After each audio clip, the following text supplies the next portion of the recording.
Galia, as usual.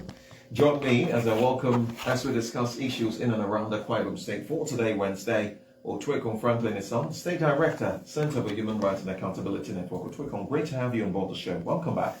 Well, it's my pleasure to be here. Happy Wednesday. Good listening to you. You're doing a good job. Even when I don't come, I still listen to what you do, and I am very pleased that you are keeping the flights still on the right runway. That's not yet land crashed. Let's hope that today's session will not make it to have a torment that will land crash in a hurry. Well, I want to believe I'm not one who's prone to turbulence, but no matter what it is, I can weather the storm. But let's get straight to the conversation. So many things going on in Akwa Ibom, begging for attention. Politics is also in the air in Akwa Ibom. There are rumors about a new insignia coming on board. We don't know how true that is, but at different town square sessions, we keep hearing languages that sounds as though we may have to embrace a new insignia for Akwa Ibom State. That's one. And on the other side, there is insecurity at a level, though not as blown as Benue, Plateau, and some other states, but there are pockets of issues of insecurity also begging for attention. I don't know if you're aware that 20 travelers were kidnapped along that Oron to Calabar waterways. That particular boat was hijacked by pirates. That happened on Good Friday, and Utwekong, as we speak till now, nothing yet. Those people are still asking for ransom. They're not backing down. My staff, her husband, very popular comedian, General Ode, was on board that particular boat that was hijacked by pirates, and they have reached out. I'm in touch with her, so she gives me updates. I'm aware they're asking for from 100 to 50 million, depending on how they profile you, and they're not backing down. I mean, all these days they've been talking. They've even refused to go down on what they're asking for, and they're making threats. These are the issues, among other issues that we'll be looking at this morning. Welcome on board. The mic is yours. This is a very tough one for me to, converse this morning. When I got the report of the abduction of the boat that conveyed General Ode and other 19 passengers with the driver, making it 21, along the Oron Calabar axis of the waterway. Yeah. I was very distressed because this is a young man who has, who is echoing a living through making people laugh, putting smiles in homes, making people relax. And he was also on his way to, to carry out a similar engagement in Calabar. And this sad incident happened. I think it's a very sad one. I had reached out myself to the security authorities, and information I gathered from them was that they were working in hand with the Cross River State security agencies because it did not happen in Akwa Ibom, territory. Now they have to have cooperation to be able to carry out the operations. But for me, it is very worrisome that we've not heard a statement from either the state government or the security agencies in Akwa Ibom State to this regard, even though they have said that they are working, in hand with the security agencies in Cross River State. One would believe that there would have been a formal statement and assuring of the families of those who are affected of what they are doing. Those assurances will also add to strengthening the family and giving them hope that the government is not, resting on their oasis. I haven't said this. I want to say that insecurity has become so worrisome, so growing in Nigeria. You can see what is happening in Borno State. Now they are using ICD to explode in where you have people gathering. You will have, invading of communities in Plateau, in Benue, just name it. It's becoming rampant. It's all what happened in those states where, those Fulani hunters were, mistaken to be bandits and were killed. So this is happening. It's getting closer to us. Now in Akwa Ibom State, we hear, I also have intelligence that there is pocket of robbery incidents here and there. The one I heard was one along the stadium road. I heard another one at Mwangiba. I keep hearing this, and it is becoming so worrisome that there is need for the security architecture of the country to be rejigged, to be reframed, to be restructured, to be worked upon. The president keep assuring us he is working hard, still giving us hopes when there is attack in a community. You will see the statement from the presidency assuring you that the president is working hard, giving condolence messages. This is not what we had expected of President Bola Ahmed Tinubu administration, given the fact that he is a man that had been in the trenches with us. He fought the military junta with us, and he believed that if we have a democratic governance, that things will work right. We also know him to be someone who believes in securing of the state. When he was the governor of Lagos State, he did so well in security. So under his watch, as a president and commander-in-chief of the armed forces of Nigeria, we are facing this, so horrible report. Today, bandits are taking over some communities in the northeast. They are taking two. They are like operating on a field day, and nothing has been done to completely assure the people of those areas. Security, if you check section 14, subsection 2b, the primary purpose why we have government is to give us welfare and security. Every other thing, I call it Jara. What the primary purpose, when something is primary, it means that is the basis. The main reason why we have a government is to give us welfare and security. Every other thing the government will give is an attachment to the primary reason for the government. Before we had state, we used to have society. I'm talking about now. We're looking at sociology and evolution of state. Before we started having what is called state, we used to have society. And the society we are being policed by traditional way. You used to have the village heads. You used to have the age groups. You will have the societies like masquerade in some clans. In Akwa Ibom, for instance, we used to have the Ekpe society that was used to police and enforce law and order. We do not have that word police. This was, I think, about between the 1861 and the rest. So we did not have what was called a state.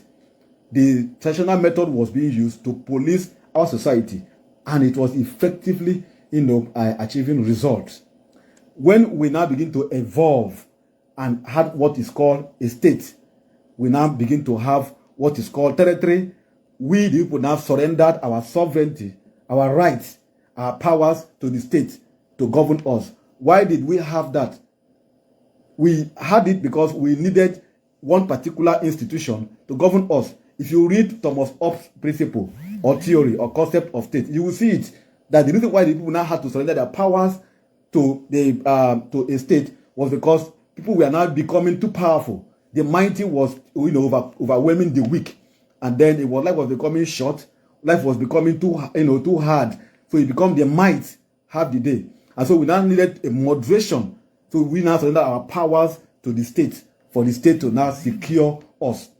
And when you now have a state, the reason why we did that was because we wanted the state to be able to give us security.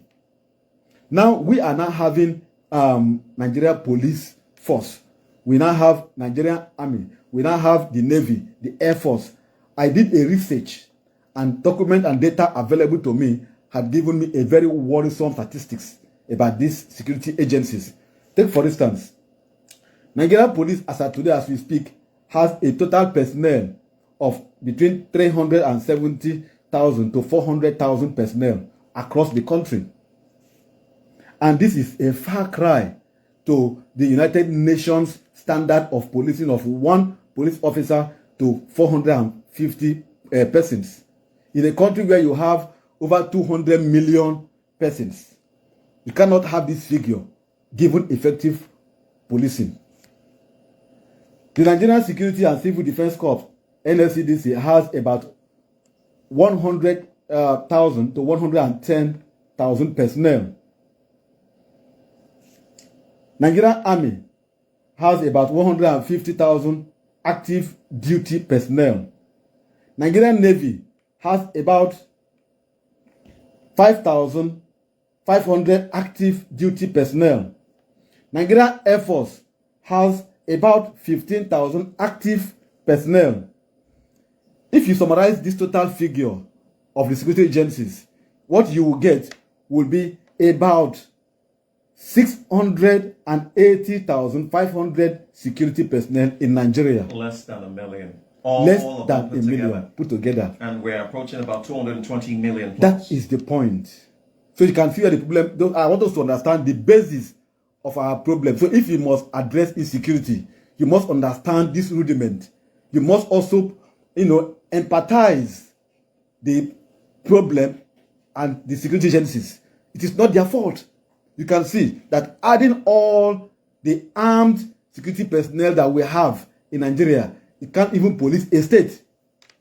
I mean, one state. Akwa Ibom is over 5 million people, and you have less than 700,000 security personnel altogether. How do you do that? Is it magic? You must understand this so that will help I think in this conversation. 7 million. 7 million, good. So, and you are having less than 1 million security agencies in the entire country. How do you do it? So that is why people like us have been advocating for, a restructuring of the security architecture of this country. And that is why we are saying that to add to this, we need to have the state police being established. Now people have come up to agitate to say, no, if you have state police, the governors will use it the way they are using the Independent Electoral Commission to perpetrate fraud in the elections of local government councils and councillors, because they are the one funding it. People are bringing all manner of theories to counter the overwhelming benefit of having state police. Truth is, we had proposed in several fora that if you have legislation establishing state police, the legislation will be drafted in such a way that it will prohibit the usage of the state police in involvement in political activities, such as campaign rallies. You won't see them there. Campaign, convoy of the governor, you won't see them there. Any political activity, they should not be involved. They will be prohibited by the law that will establish state police. You can only use them in crime fighting and nothing more than that. Crime fighting and that is just that. And they are to work with the Nigeria police that will now become the federal police. Even in US, you have the FBI, you have state different police, kinds of or police and policing, you have guide, you have and the rest. So we need to begin to decentralize policing, to bringing it down to state, taking it down to local government, taking it down to community. When this is done, we will be approaching the answer to fighting of insecurity in Nigeria. Now, this said, in Akwa Ibom State, for instance, before Akwa Ibom, let's look at what happened in Anambra State in 2004. When Governor Mbadinojo was the governor, there were a lot of insecurity in Anambra State. He created the Bakassi Boys, and that was legislation by the House of Assembly. Of course, later it was used for political reasons, because one of our colleagues, Abigail, and the wife, Nigerian bar chairman of Anambra State, Nigerian bar chairman, and the wife, Abigail, and the wife were lawyers. They were killed allegedly by those Bakassi boys, and the government faced trial up to the Supreme Court, try to exonerate himself from that incident. So now we had that Bakassi boys, being put aside look at the Ijaw communities. You are having a base boys. Yeah, I remember a base boys. They were effectively, protecting the communities. Now, the pipeline that is being protected for the federal government is not policed by the Nigerian security agencies. It is the community people that are doing that. And you are seeing the effective result of involving the community and the state in security pipelines. Why then you don't want to evolve to include the community, the local government, the state in the security of their own communities? Now, the way the Nigerian police is structured is such that someone can be posted from Abia State to come and govern, to come and be the the CP in Akwa Ibom State. A DPO can be posted from Bayelsa, from Ogbea community or Nembe to come to Akwa Ibom in Barenin, to police in Barenin community. The people of Barenin may not have the confidence in him to give him intelligence report. What is happening today in the Northeast? You can see the community people, fraternizing more with the bandits, feeling free, giving them intelligence, acting like a spy against the Nigerian state for the bandits because of the benefit that they are benefiting from that act, than working with the security agencies, because they feel more secure working with their own people, that they speak the same language, than working with people you don't understand this language. My aged mom may not be comfortable to move to a police officer and begin to speak to him in the Igbo language, and the person will not be hearing him because the person is not from. The person is from Nembe. That is the predicament of the security issue that we are having. You can't send someone who don't understand the creeks to go and police the pipelines. He won't give you result. So the federal government has been very, very tactical and have become result oriented in policing pipelines that is giving the resources, that is yielding revenue to the country, and becoming more committed in doing that than protecting the lives of Nigerians. If they can use the locals to police the pipelines that is owned by them and it is giving them results, I think that the same principle should be applied in policing of human beings and security of our lives and properties, which is guaranteed in our constitution. Now, there is no argument about funding, because there's absolutely no funding, no sufficient funding can be made. The governor of Akwa Ibom State, had launched give it to him, had launched the Ibom Community Watch, had also, we have created the Ministry of Internal Security and Waterways under his Good. Has he been able to do, a self-appraisal to check how far they have achieved, what is the gains that have been achieved? Close to more than 1 year now, because they came on board as soon as the governor came on board. So we could count their tenure of those who are there alongside that of the governor. Governor is approaching 2 years by May 29. So it is assumed that this person who are there have also saved close to 2 years. So has there been, a feedback to check what is the result? What result has it given us? Now, based on the law establishing the Bomb Security Watch, the Bomb Community Watch, when it came on the House of Assembly, we raised several objections to some of the provisions of the bill, as it were. Some of which included that the government should not be given the powers to deploy. Let it be someone who is appointed as the commissioner for the internal security to be the person to deploy. And then we try to also talk about not using this guard as it is in campaigns and political rallies. Today, where are we? You mentioned the issue of insecurity in the state. Yes. The waterways, is it safe? The state, can we sleep with our 2 eyes closed? Can you move on the street on the daytime? I have gathered several reports and have been relating with security agencies. We've been interacting to ensure that these matters are need in the board.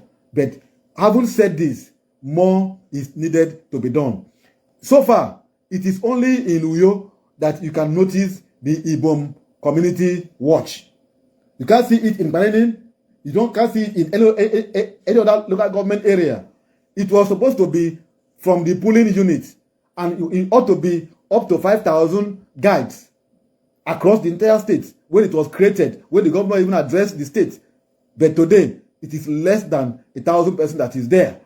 And the number is within the Uyo metropolis. And yet, the state, the metropolis is seemingly, being witnessing a lot of insecurity on a daily basis. You have the Ibom Community Watch in Uyo. You have the Ministry of Internal Security in Uyo, domiciled in Uyo. You have other security agencies in Uyo, which is the headquarters of the state. And yet, you are having pocket of crimes. You are having insecurity here and there. Something is wrong. How then will you mention those in the rural areas? If the state capital, where you have the offices of almost all the security agencies, and including the state-owned security outfit, it is been, having issues of security, robbery, then how then will you quantify the rate of crime in the rural areas that you don't have the physical presence of the state government security agents and other federal security agencies? So we will begin to converse around these questions and think out solution. And the solution I have put on the table, we, the Chran, has put up on the table for consideration is having state police. That is just the answer. If you must cure this mischief that is rearing his head, you must have state police, because I and you cannot bear arms. But when you have state police, they will be armed and they will be working in hand with the federal agencies, and there will be more intelligence, and the state will become more secured. So that is what I have to say on the issue of insecurity and robbery here and there in the country, including Akwa Ibom State and Uyo Metropolis. All right, thank you again, Otwekong, for that. We do hope that something will be done, because I had launched the hashtag free the 20 kidnapped travelers on that Oron Calabar waterways, and I've been talking about this every day, and I'll continue to. And thank you very much for foreign solutions to the security situation that we're beginning to experience. Kudos to the Nigerian police force, Akwa Ibom State, of course under CP Baba. Sorry. Yeah, no, thank you for what you're doing, sir. But of course, we want more. Because we are daily inundated with pockets of armed robbery reports and whatnot. These things are not captured in the news. I mean, I know how many armed robbery reports involving two of my staff here, and these are real issues, and they're going on. And then this kidnapping issue. So before you move to the next issue on the table, let me also use this medium to also commend the CP. Particularly, I received complaints about some of his men harassing vehicle owners who has tinted glass with medical report. And one thing with him is a prompt, fine police officer. I raised it with him 2 days ago. He assured me that he would meet with the IG and get back to me. This morning, while coming down here, he sent me a press statement where the force headquarters has now approved, digital tinted glass permit for vehicles that that has the medical report, and for any would-be owner to approach the any of the police division, police command, and process it and get it. And 30 days window has been given from May 1st till the end of May, that is June. So any vehicle owner who wants to have tinted glass permit can now begin the process to get it. This is because I approached him, and because I got complaint of his men. I started harassing people for tinted glass permit. So when I engaged him, I told him that, look, some of the persons who are being harassed have medical report because of their sight. And so he told me that he was going to engage the force headquarters. This morning, he has responded and gave me the press statement that that now authorized the processing and possession of tinted glass permits beginning from today till the end of May. Well, Twicon, if time will permit us, I'd like for us to talk a bit about politics, but I want There's to no get how I cannot go there. Let's touch. There's no I cannot go to politics because Yeah, you mentioned it in your introduction. Yeah. So because I really want to talk about it, Aquarium in the last 2 weeks has become very political. You know, there's been even 2 weeks to a month now. There's been a lot of the political atmosphere has been turbocharged. If you ask me, people are guessing what's going on, and just this morning, the papers